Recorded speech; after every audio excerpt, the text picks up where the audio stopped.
Titan. Yeah, so clearly in the end of the episode, they're sneaking in, you know, as expected by Beskar, right? She's the, you know, she's the most intelligent character in the anime. She's the brace operation, right? And I think this is for me, a much bigger thing than seeing that. Oh yeah, someone assassinated that guy, whatever, explosion guy on the guy, no one cared about anyway. Like that to me is like whatever. This here is much more interesting because this of course means that we have some revenge coming, right? Yeah, we have some other people being like, wait a minute. Yeah, you killed my friends, I will kill your friends, right? So you know how this anime goes. They kind of have a cycle of hate, right? Yeah, you kind of spin the hate wheel, right? So clearly now, expected by Beskar, she kind of sneaks in here for the last second, and that again tells us that they're coming back, right? But with their army to mess them up, right? During a revolution, during this rebellion fleet. So it's perfect that the country yet again has. It's perfect that yet again they have rebels, and then it's like, oh yeah, here's come the other country too. The Yeagerist, he does it by showing his abs. So I love that. It's like, oh yep, I am now the main character. Look at me again. So of course Aaron then has had this, him and Zeke, whatever, right, and obviously Yelena, so on. They have this like super evil, scheming Yeagerist people. It is very much based. I think a lot of the storyline, I'm talking about it in earlier reviews, right? Like the Tybur, it's clearly Hapsburg, right? It's very inspired by the whole Roman Empire. It's a lot of German World War II stuff and so on. It's a lot of European politics, right? The whole Yeagerist thing, it is very much clearly, I would say, a reference to the French Revolution. Right? So we have the French Revolution, not this classic Liberty Revolution, right? And that led into how do I say it? The different kind of really horrible rebels, right? If you ever read the French Revolution, what you know is that they revolted, they killed the kings and so on. The guillotine, and then they become worse, right? Yeah, and they became these like super evil rebels that took over the country. That they became worse, and then other rebels killed those rebels, and then another rebel against the first rebels, and then they killed them. And then those rebels got even worse than the first rebels. They were like, haha, we killed those corrupt bastards. No, I am corrupt, yeah. And then so it's like, it just gets worse and worse, right? Which is very similar to storyline. So I mean, like this, I feel is the whole Yeagerist thing is, I would say, it's clearly a reference to the French Revolution and the whole idea, right? And I mean, if you think about it, I guess you can say it started then, right? When they were, saving Historia. That's kind of the start of the revolution against the monarchy, right? Like the French Revolution. And so this is the second wave then of the French Revolution, right? Really is, it's very, very similar actually. It's very, very similar. And as I mentioned again, right, the Tybur thing, that's Habsburg Germany, right? Actually Austria, but Habsburg Germany, Austria, Holy Roman Empire, right? So, the storyline is, it's like watching an anime version of, European history to some extent, but it really is. There's a lot of similarities. And Aaron, he has his own evil plan, right? Floch kind of the leader of Aaron's, I guess, fanatical crew, right? And we have these more characters that we've seen earlier, right? Mostly the younger people, as we saw with Mikasa, with other characters, mostly, led by. I mean, it makes sense. I think there it is, yeah. It kind of makes sense because. It's more like the young, right? It's like the next second, as I mentioned, it's like that second wave revolution, right? First wave is like whole French, against the monarchy, and now it's like the revolution against the first revolution, right? The first rebels. So basically, look at it, that the first rebels will be the people that defeated the monarchy, right? Last season, right? Season before this. Now we're at the second wave, the worst revolution, which they get even worse, crazier. So it makes sense, very French Revolution then, that this is led by mostly the youth, right? Kind of the teenagers, kind of the young adults, teenagers. That are like, well, those guys revolted, but they didn't really get what we wanted, right? They kind of got closer to what we wanted, but it's not perfect. Let's do a next revolution that's even more crazy. Then we're gonna get what we want, right? What we actually want. So that's very, youthful, right? The young military people that are now doing the second wave revolution. And I think pretty obviously, just like in real life, that revolution got even worse because they were like, as I mentioned, they were like, yeah, let's make it really revolution now. So they get more fanatical, right? Which is very, classic. So that's kind of what they definitely inspire from, right? And they're then following Eren and Zeke and their like crazy Jäger strategy, which hasn't really been explained there. But I think it makes sense. As I mentioned here, from a historical aspect, it really makes sense that it would be the younger people, right? The newer soldiers, kind of like the 18-year-old teenagers. That would be the second wave, right? The more radical, the more extreme views, right? Like they aren't happy with the first wave. And also, of course, just like in real life, as I mentioned, if these people get power right, they're gonna be more radical than the first rebels. So they're gonna be even more, enforcing new laws and so on, right? So it's very classic issue in history, especially in the French Revolution. But yeah, European history, that's half the anime. People are gonna be angry now. How can you complain about this scene? It's the best anime ever. No, but the thing is that I think this actually is pretty bad. I think the second half is good, right? I think it was when Eren appears and he goes outside, escape prison, the explode cherry bomb, seeing them do the strategy and so on, right? But this part here I feel is pretty weak because. And not because I can't, I've seen goddamn every anime genre. I'm not a guy that needs action all the time. The problem with this scene, I think, is that they're kind of discussing, as I mentioned in the reaction part, they're kind of like, oh, what could Eren's plan be? Let's discuss and theorize what Eren is doing. What's going to happen, right? And they're having this discussion, right, with Yelena, Hange, and so on, and they have a discussion and talking about different facts and trying to, like, interrogate this thing, trying to discuss theories here, right? So they're spending kind of half the episode just like theorizing. I wonder what's gonna happen, right? And then bam, it happens anyway. So I mean, you could basically, in my opinion, honestly, skip over the first 10 minutes of the episode because they don't have any results here anyway. They don't really accomplish anything, right?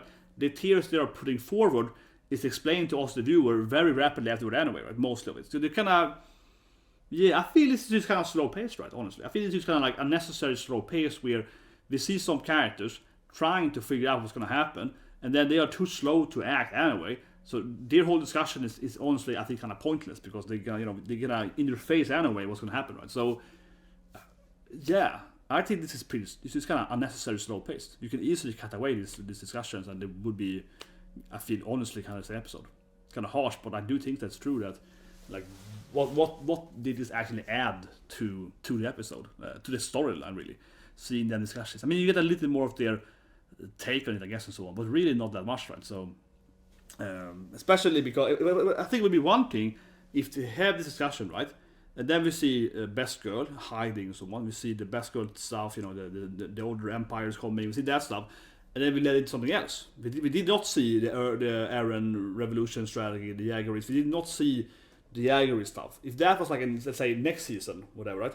Then this thing here would make a more sense. Okay, we see the character trying to figure out what the Eren stuff is doing, so on, right? And then we go into, whatever, Marley and this thing and so on. And then we go back to this thing. Then it would make sense, right? But here we have them like, I wonder what Eren is doing, right? And then 2 minutes later, we see what he's doing. See what I mean?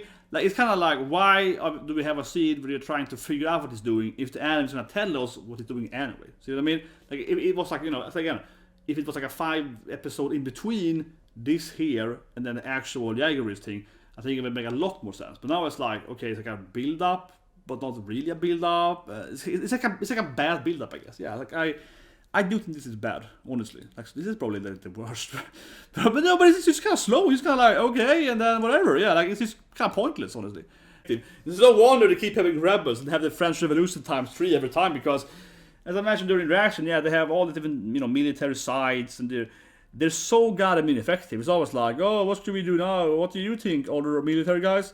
Maybe we should have another discussion about that, right? And it feels like they're having rebels and conquering their country, and they're like, let's think about it, right? And it's like 3 years later, they have now conquered every state in the country. Maybe we should do something about it, Like that's kind of how they military. But it's definitely though very,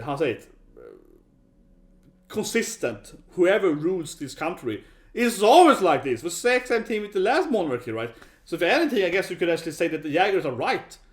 They're like, oh, that crappy new empire ruler people, the new leaders, they're also crap.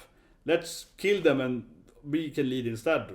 And also probably do crap. But they're kind of right in that sense because these are as ineffective as the previous leader were. But it's actually shit.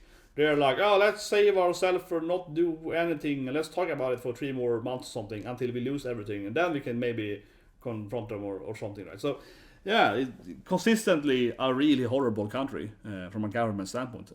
Super inept government. So it really is the French. Come on, and I'll say that to be the current French. I mean that historically, this storyline really is the French Revolution. They're like, oh, the first leaders are as bad as the second leaders, right? Doing the exact same mistakes with Hange at episode 2. Yeah, do the exact same mistake that the first leader did, that they killed, right? And now they are being killed by the next rebels and for the exact same reasons. It exactly is the French Revolution. Extremely actually similar to the French Revolution. So that is very true too. They're like, oh yeah, it's the motivation. It's kind of like they're right. They're all horrible. And anyway, we see more of the. I said it earlier, right? But I'm not a big fan of the whole. After this, we see the Mikasa princess part. Not a big fan of that. I feel it's just so unnecessary, right? I feel it's so unnecessary. It's just like. I thought about the review, but yeah, Mikasa is a princess now, and it doesn't really matter for the storyline. But here's like another 2-3 minutes of her being like, please, Mikasa Hime-chan, don't die, I believe in you, you're gonna rule my country or something. That being said, though, I would think it'd be hilarious epilogue, right? If Mikasa survives the storyline, maybe, right? And then she ends up in Japan, of course, being the royal princess, and this is kind of like before World War II. So she would be the one attacking USA or something. That would be kind of hilarious, but something like that, yeah. That's a spin-off, man. That's a spin-off. I want to see Mikasa being like, should we attack this country? They're not called like America. It's like, I don't know, the United States of something else, yeah. United States of Columbus, something, you know. Let's attack them, you know. UCCC, we're gonna conquer the islands. You know, that's the spin-off you want to see, right? Mikasa as Empress Mikasa, right? But yeah, I don't know, honestly. I think this scene here afterwards, after they have their, again, very ineffective military meeting, we see her, you know, please, let's return to our home nation kind of thing, right? And it's like, okay, because we know that Mikasa will never leave Eren, right? And even if she will finally be like, maybe I have to fight Eren, his evil, rebels, I will still, of course, not leave and actually fight them, right? I have to save his soul or whatever, right? So, we know that every scene with her being like, Mikasa, princess, you can do this something.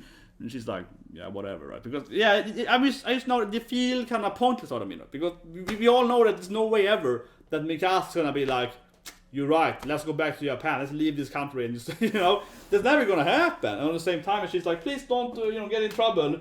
We also know that Mikasa's gonna get in trouble, right? Mikasa's gonna go and fight, right? So, you know what I mean? It feels completely pointless. Kind of like seeing Mikasa's, I don't know, auntie or Obasan being like, please be worried, little kid, and she's like, I will fight. It's like, don't fight, I will fight. It's like, you know what I mean? It's not gonna go anywhere. The scene is I think the scene is basically pointless, because we know exactly what's gonna happen. We know Mikasa will never not fight, and she's never gonna go back to Japan until this thing is resolved, right? It's never gonna happen, and even with that, probably won't go back there.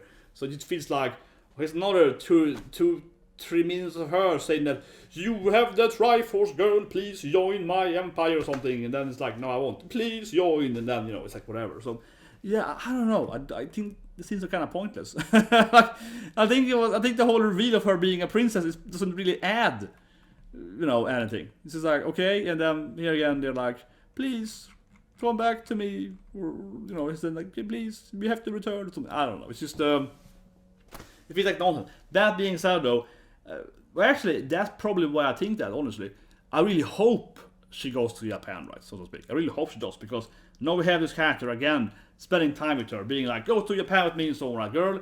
So that's why I really do hope, honestly, that when everything is finished, the whole story is over, if Mikasa survives, I hope she really goes to Japan then, because otherwise they spent like a lot of minutes now having this Obasan being like, please, honey, right, and if it doesn't go there, what's the point, right? What's the point of having her being a princess and having this worrisome auntie mama character being like, oh yeah, what's the point of that if it actually doesn't resolve her to go into Japan, or like summoning the Japanese army to save her?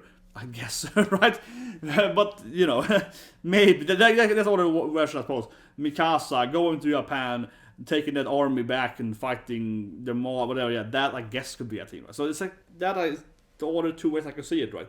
But so far, what I know, this has never been seem to have zero importance for the storyline whatsoever. So it has to be the epilogue. I don't know, but it's a weird thing.